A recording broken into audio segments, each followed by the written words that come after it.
Hey, good afternoon. It's always a pleasure to be here. And we continuing with the last webinar about microbiota series that we start in August. And for this, we have here today the Professor Shenbu. How are you? I'm good. Thank you so much. It's my pleasure to be here. Yeah. Thank you to be here with us. And today we talk about the microbiota in swine. So, can you please let all our attendees knows about your experience with swine? You are a microbiologist, right? Can you give us some information about your background and how do you start to looking for microbiota, especially in swine?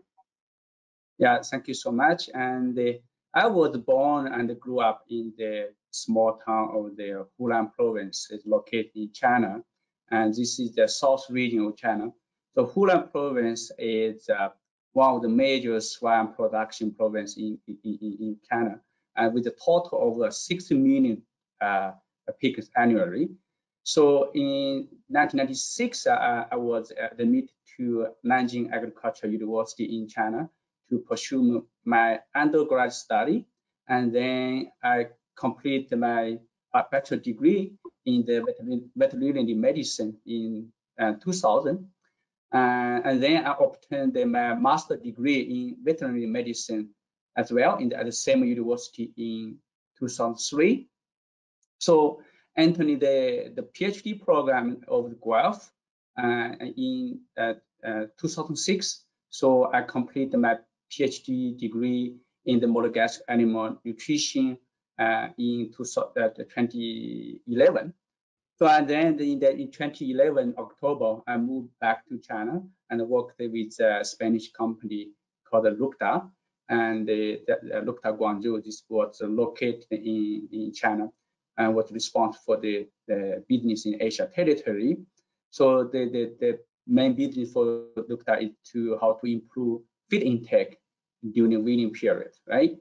And in 2014, I moved back to Canada. I was offered a job as a technical specialist of the swine and poultry in the Jeff Nutrition Inc. So I had the great time working with these two companies. As these two companies, the experience with these two companies, I got a lot of experience in the industry. So this had a great impact on my research program now at the University of Manitoba. So in March 2016, so I joined the University of Manitoba at the Department of Animal Science. So I'm conducting research in the area of the gut health and the nutrient utilization of the relevant non-ruminants, for example, swine and poultry. So my research interests mainly include, first of all, to investigate the molecular cellular mechanism of the gut chemosensor relevant to gut health and development. My second direction is to look at what's the role of the dietary components, for example, feed ingredients and the bioactive compounds on the modulation of the interaction between the pathogen and the host. So, and also we are also identification and the development antibiotic alternatives. So last direction, so use the biological approach and the nutrition approach to improve the nutrient utilization efficiency in the for the animal, for sustainable animal production. So my background is not a microbiologist, but this really so because the microbiota play a great role in the nutrient utilization and also gut health. That's how we do some research focus on the nutrient utilization and the host. At the same time, we also look at how the microbiota how to impact the animals. Yeah, I can hear you.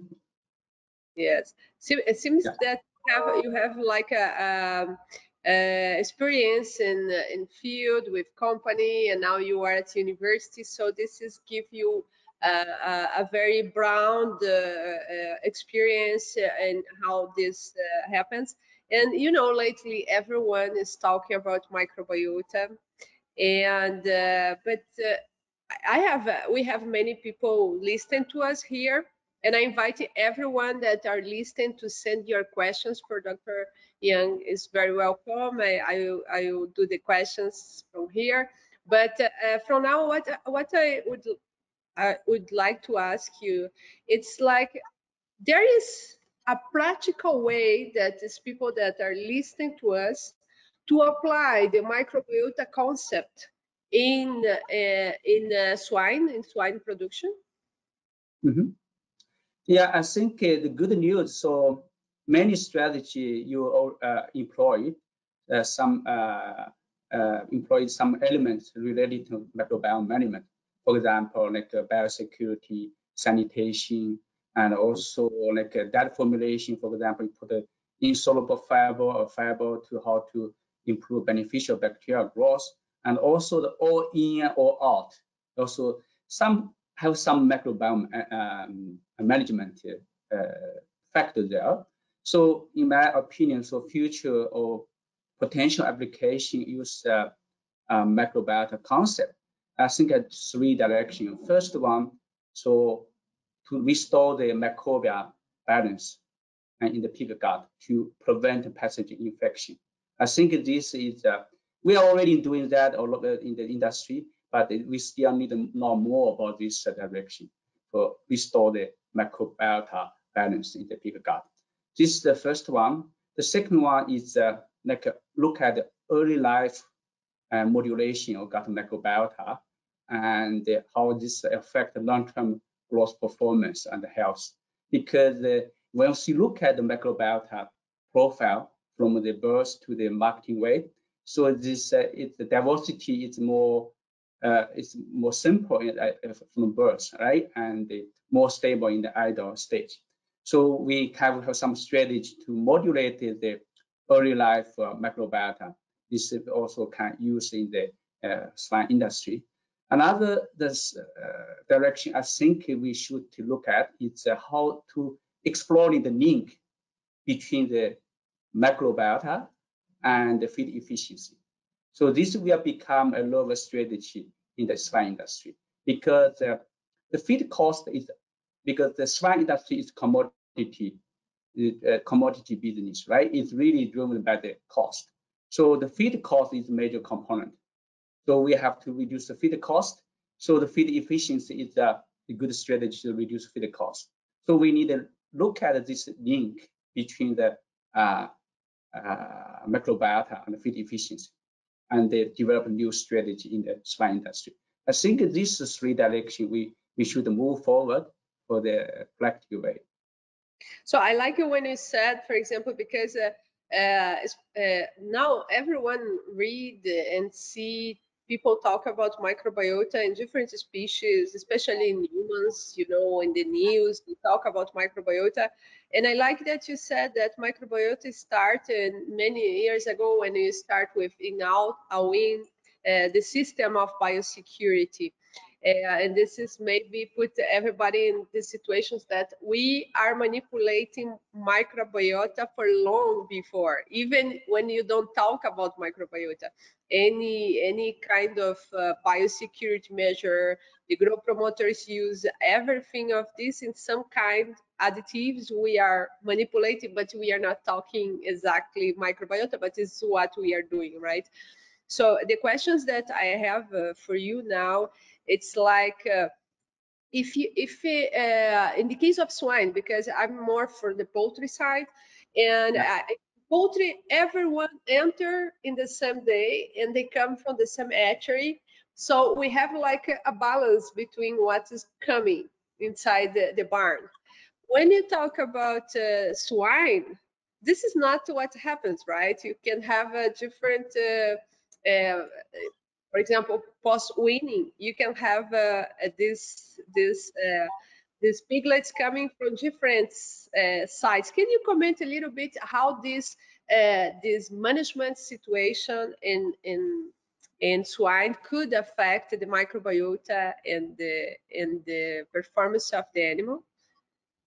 Yeah, I think it's a good question. You know, this the profile of the microbiota in the pig gut this is affected by different factors. For example, like host genetics and that components, environment, right? And also the stress and also the use of antibiotics. So now, as you mentioned, a good point. Where the origin of this microbial come from? So from the piglets, the potentially come from the sow, from the sow, the sow feed, and also the barn, and also maybe from the diet, like a piglet diet, and also from the sow diet and the environmental. So for this, we have to know what's the potential the source of the microbiota come from. But from another point, so we cannot use the too clean condition. For example, in the human side, so increase the sanitation situation, reduce the exposure to the microbes in the environment in the early life, and also frequently use antibiotics. This associated with the increased susceptibility of some disease condition. Also, this case also is applied to the swine as well. Sometimes we have to like enrichment some environment to allow the piglet to get some colonization in the early life to establish their stable and also healthy diversity microbiota. So we have here a questions of our colleague Lucas. Thank you, Lucas, for the questions. He said that today people are giving more importance for microbiota, but still there is a lot of companies that are rely on antibiotic use. And swine, especially, this is still strong in many parts of the world. And the question is, how do you think that nutrition will accommodate the change? Because this change you're gonna come. Doesn't matter if people like or not, because it's a pressure, and we know that today we have these issues to do. So the question is, how do you think that nutrition can be apply solutions for this change between growth promoters, antibiotics, or antibiotics used as a treatment that in swine is very often, and nutrition? Yeah, that's a great question. So antibiotic had been used for a long time to improve growth performance and also to prevent the post-weaning diarrhea. And now some concern with the use of in-feed or antibiotics. So of course, we have to use an integrated solution like management and the biosecurity, and also nutrition strategy is a great strategy to help to reduce the use of antibiotics in the swine production. First of all, the good nutrition, we are support gut growth and the development. This is to work on the host part. At the same time, like a nutrition strategy, including like a zinc oxide, essential oil, organic acid. So this also can help to restore the microbial balance during the weaning period. For example, once the weaning period, a lot was changed. For example, that changed from liquid milk to the solid feed, and the social challenge from, for example, separation from the mom and also mixed with other litter, right? So this kind of stress really can cause inflammation in the gut. Right? The inflamed tissue can produce like a reactive nitrogen species or reactive oxygen species, for example, like nitric oxide. So this compound can be converted to latrate. So latrate is in favor of some pathogen growth, for example, like E. coli growth, right? So this can reduce the diversity of the microbiota in the gut. At the same time, some research indicate like inflamed tissue also produce some reactive oxygen species. This also in favor of the E. coli growth. And at the same time, the inflamed tissue because increase the blood flow, right? In blood flow, this can increase the concentration of the oxygen in the gut, and this to reduce the obligated anaerobic condition in the gut. So consequently, this factor will reduce the bacterial diversity in the gut. So this is not good for the animal health and also the gut health. So for some compounds, for example, with the anti-inflammatory compounds, for example, like essential oil, and this can attenuate the inflammation in the gut. So in this way, we help animal to restore the microbiota balance in the gut.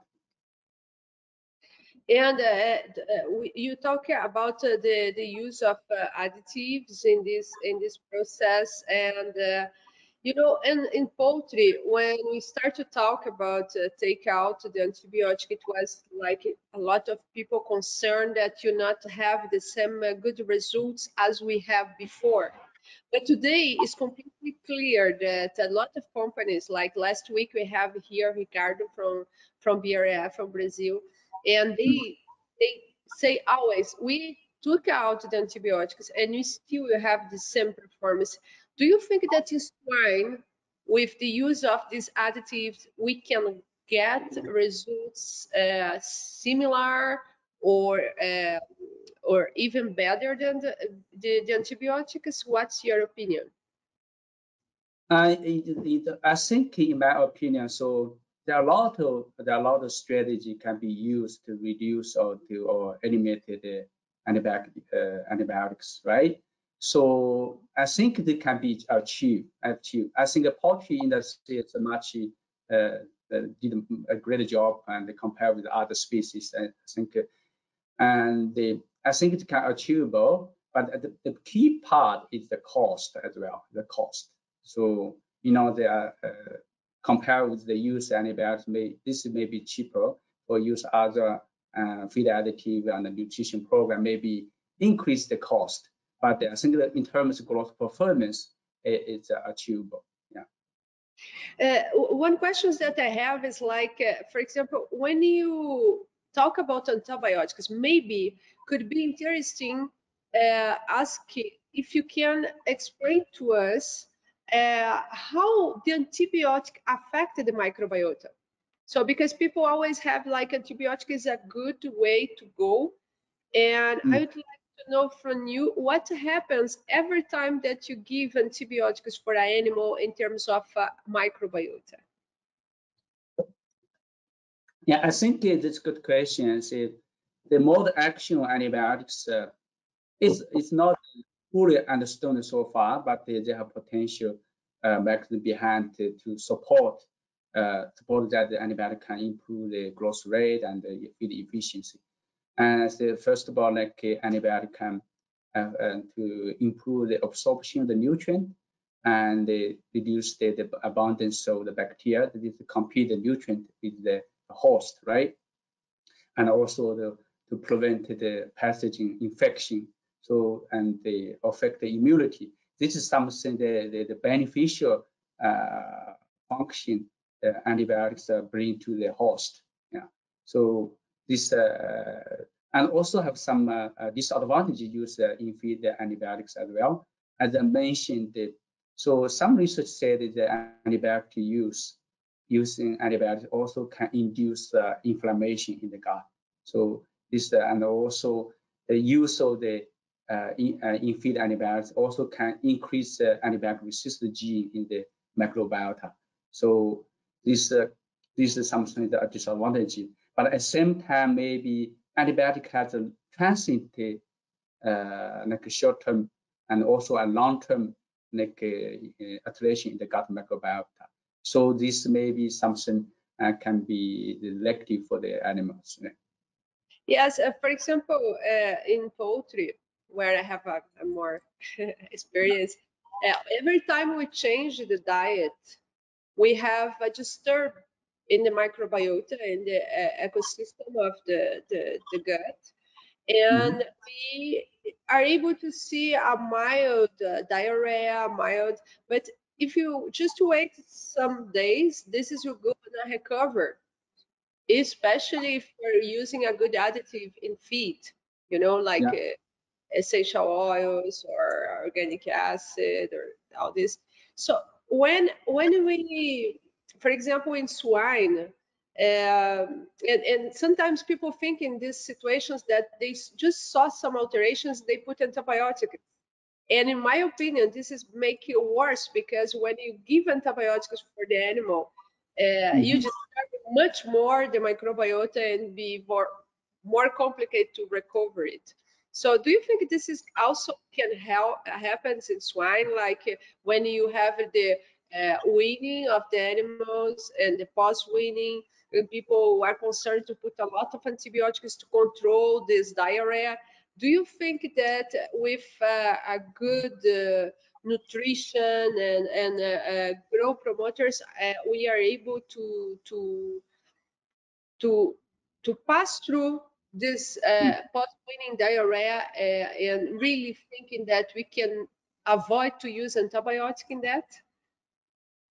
Yeah, I agree with you. You know, during the transition for that change, right? So as you know, the data components is a major factor to affect the microbiota and the microbiome. So animal, I think the microbiota itself they have some adapt to the change, also and copy with the change. So if we use too much, as you mentioned, the antibiotics, this can help to prevent the diarrhea, but at the same time, this really have the reduce the diversity of the microbiota. This maybe make this thing complicated.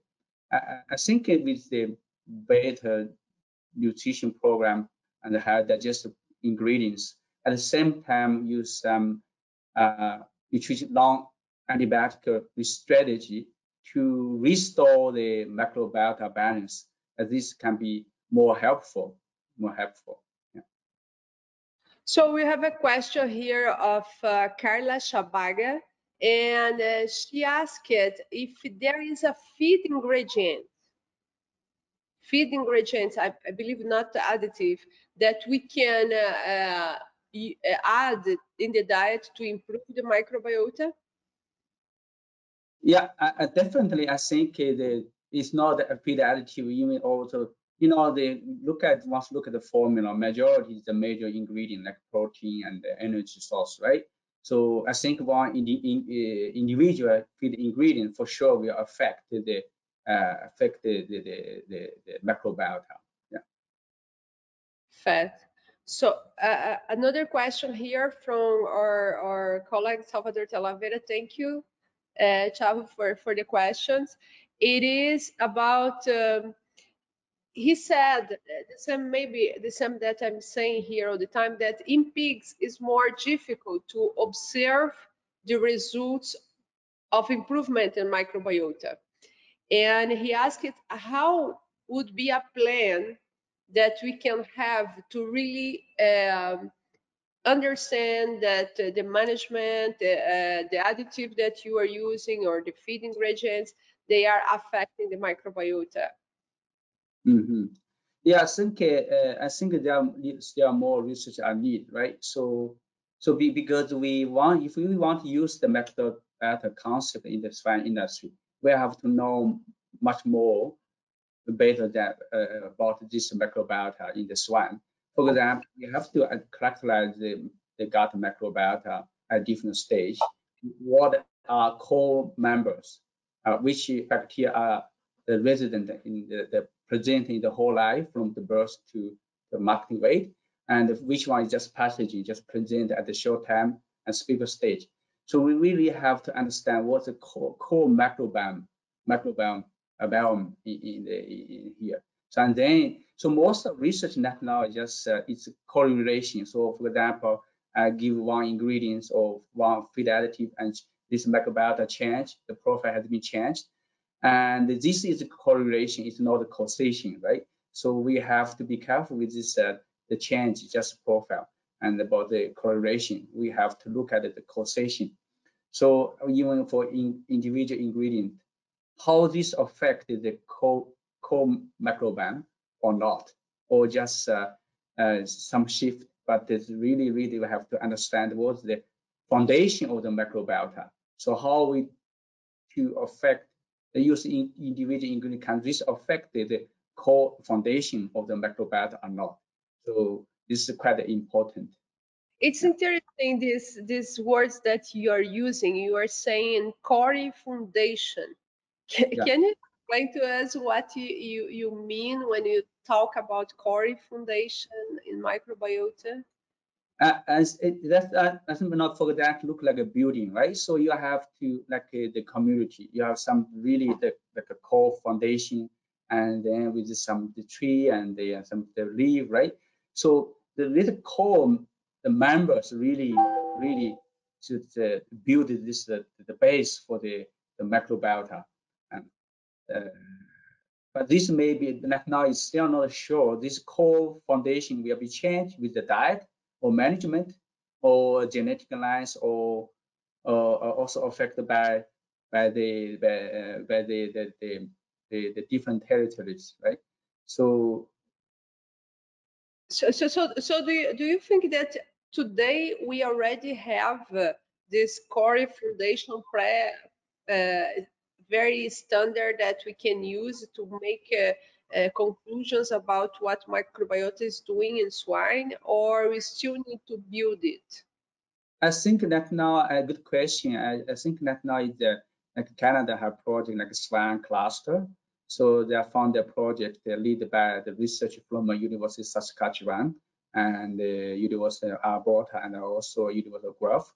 So now this project is basically they try to characterize the core members of the microbiota in the swine. So try identify the core members and also identify which factor can affect the core members. For example, the territories and that management here, and also genetic lines, also feed efficiency and growth rate. So the net now is still ongoing project as yeah. So we still need time to establish a really standard of microbiota for we apply in field. Yeah, yeah. Yes. And do you think that when you talk about this core microbiota that they are studying here in Canada, do you think that will be the same here in Canada or in Asia or in Latin America or Europe? We can apply the same concept, or each region should be together and try to build these informations? Yeah, and the good question. Thinking, the fact this is the multiple factors, right? So, but the good sometimes is now that all the factors are correlated. For example, territory there may be change that the ingredients are different, temperature, climate different, right? Management also different. So I think this maybe we have to deal with some variation within the Canada and within the worldwide, right? So there maybe have some we have the knowledge challenge.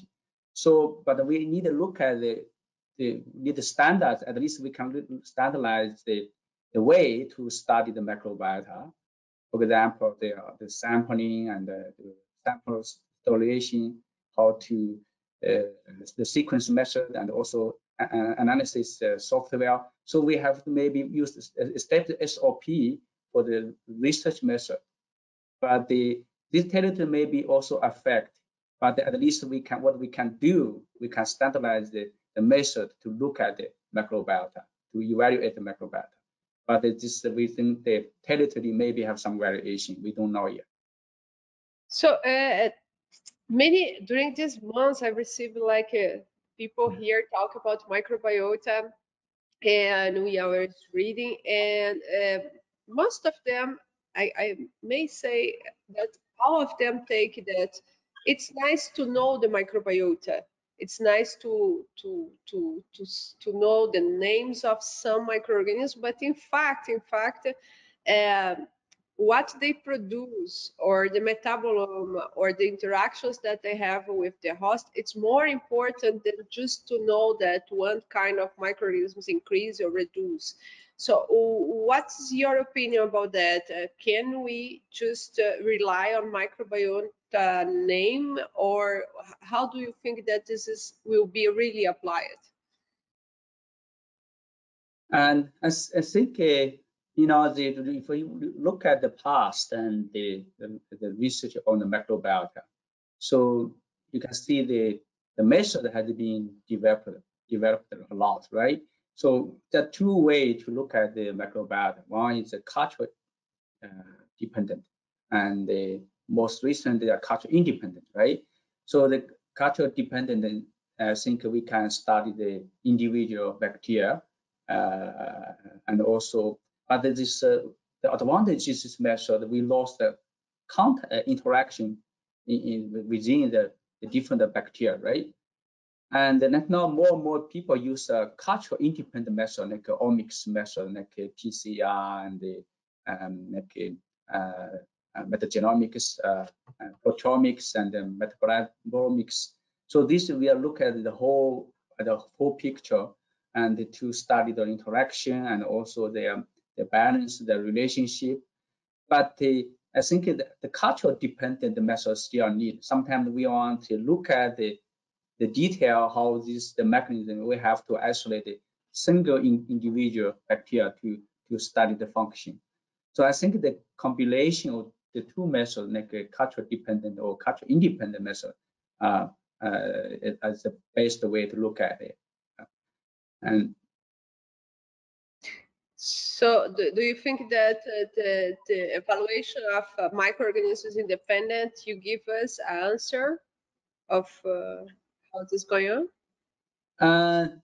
yeah, this maybe give a much better understanding, and again, the culture independent, culture dependent method also the need. For example, in the real situation, sometimes we target some specific bacteria, for example, like E. coli or Salmonella and Clostridium, right? So we need to look at the whole picture, but also we want to zoom in and look at some detailed passaging as well.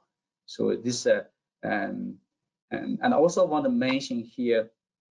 So also to how to restore the microbial balance, we have to look at the different way instead of killing the pathogen, for example, like E. coli, and but just reduce the factor through the interrupt the colon sensing. Colon sensing is the communication between the bacteria, right?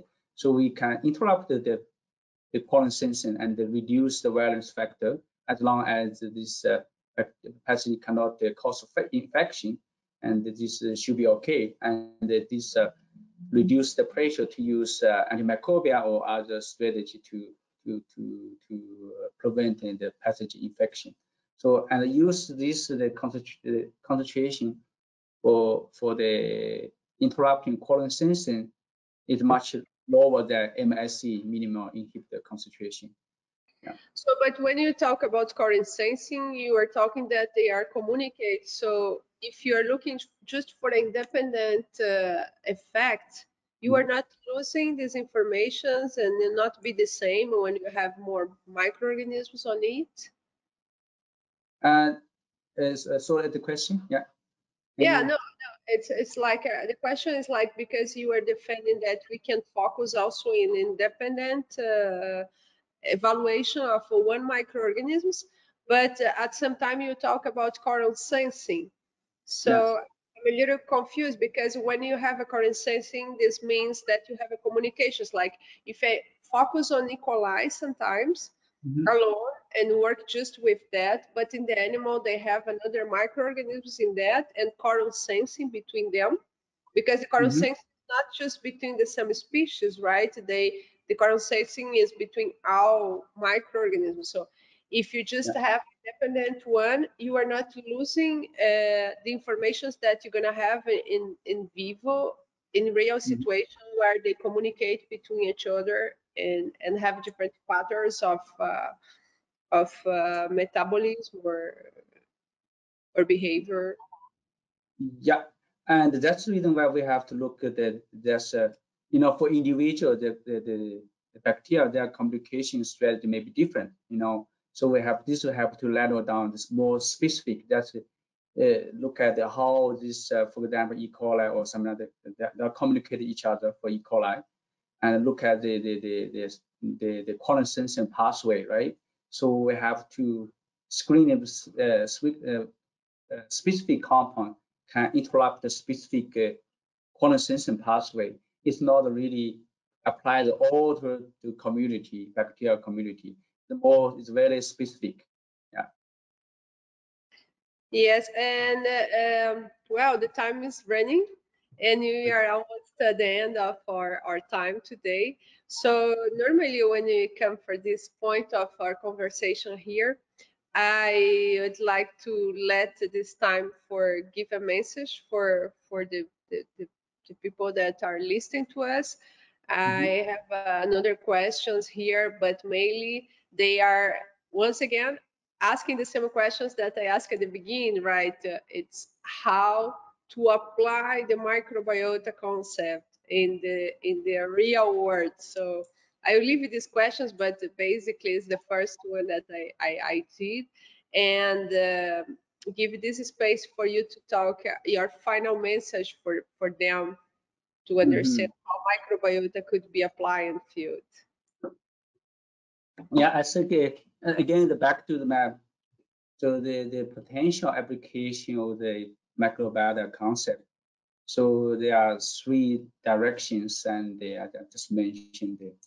So first of all, we try to use the non-antibiotic strategy to restore the microbiota balance and to prevent pathogen infection during weaning period. So there are a lot of ways, like individual ingredients and also some feed additive as well. And there's a lot of room for us to apply some strategy to restore the microbial balance. This is number one. So number two, but for this one, I think it's some answer the question here so far. So we don't, because now we know the post-weaning diarrhea is associated with microbiota, dysbiosis, right? It's related, but we don't know what the relevant importance of the microbial and the dysbiosis is related to how the importance in the etiology of the post-weaning diarrhea. We don't know yet, and also we don't know if just restore the microbial balance be efficient to conquer the post-weaning diarrhea. So this part we are not now sure, but at least to restore the microbiota balance can be helpful in this situation. So this is something we can always think about it the practical way. So how we can restore the diversity, improve the diversity to have a stable microbiota. This can be potentially beneficial to the industry. And the second one is the early life modulation of the manipulation of the microbiota. So this potential have the long-term effect of the peak growth and the health. So this is something we can do that. And at the last, I mentioned that the feed efficiency. So reduce feed cost is an important component in the swine industry. So we have to build the link between the feed efficiency and also microbiota, or what's the role of microbiota in the improve feed efficiency and also help the nutrient utilization. So, and then become the strategy to apply to the swine industry to the reduce feed cost. So in this way, so we also come to the question. So are they the member we found in the feces or in gut microbiota, so can be used to predict the peak growth and health.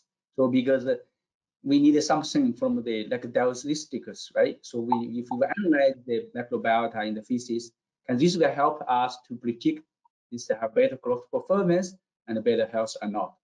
Or some identification of the microbiota shift can get us to develop and select a good nutrition strategy.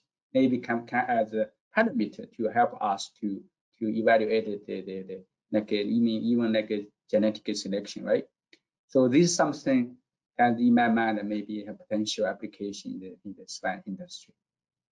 And still a lot of research to going on, right? Because Yeah, definitely this just open the door. I think there are a lot of work needs to be done and to have better understanding the microbiota. So in terms of methodology and also for the link between the academia research and also the industry, because the research station is different, right? And also the farm, real commercial farm, there may be situation be should be maybe different. So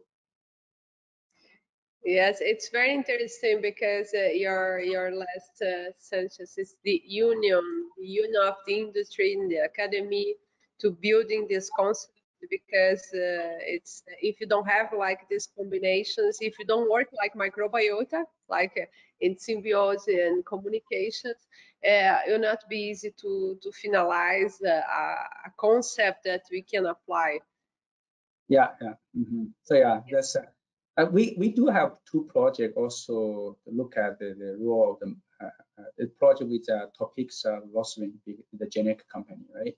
So we look at the high efficient pig, low efficient pig, and look at the how this characterize the microbiome change from the suckling, weaning, and the global finisher, high efficient pigs, low efficient pig, and try to identify the difference and also how this affected the data utilization. So we have two projects with topics and also hopefully we can have some interest result from that. Very good. And this project, they start already, or they have a timing of? We just, I think we apply for animal protocol. I think what the project was funded and with the Canadian Agricultural Partnership. Yeah. Final question now. I say that it's the final, but it's never final because I have a lot of questions.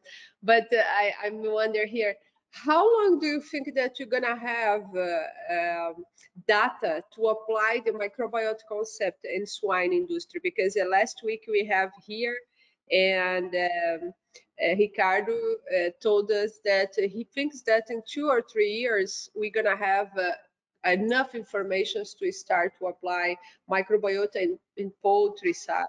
How long do you think you're gonna take in swine for us to have a strong, a robust information what microbiota is, what its effect, and how can we manipulate it?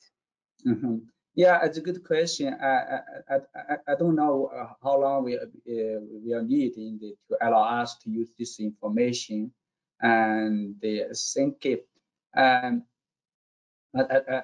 this is something also related to regulatory. It's also dependent regulation sometimes.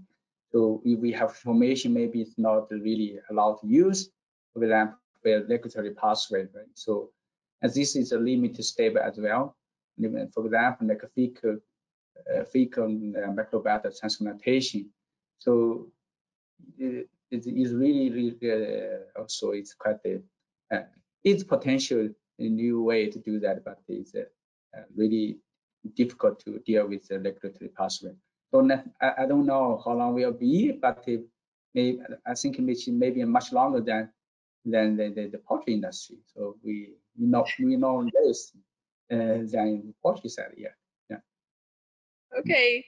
It was very nice to talk to you. Thank you so much for your time, for your availability, and I hope to have more opportunity to be in touch with you. And for sure, as well, people that are listening to us can contact you at the Manitoba University, right? Yeah, sure, for sure. No, we are welcome to contact me and to discuss the interest topics. Yeah. And thank you very much, Elizabeth, and for having me today. And Thank you. So thank you everybody that was listening to us. So this is the end of Microbiota series, at least for now. And on September, we start a new series that is about woman and science. So we talk about a lot of smart brain female that are working in science and give his her they are ideas about science and woman and everything. Different subjects, but all related to animal health and nutrition. So thank you so much. Thank you to everybody, and see you next week. Bye Yes, bye. thank you everyone. Yeah, have a good day. Bye. Bye.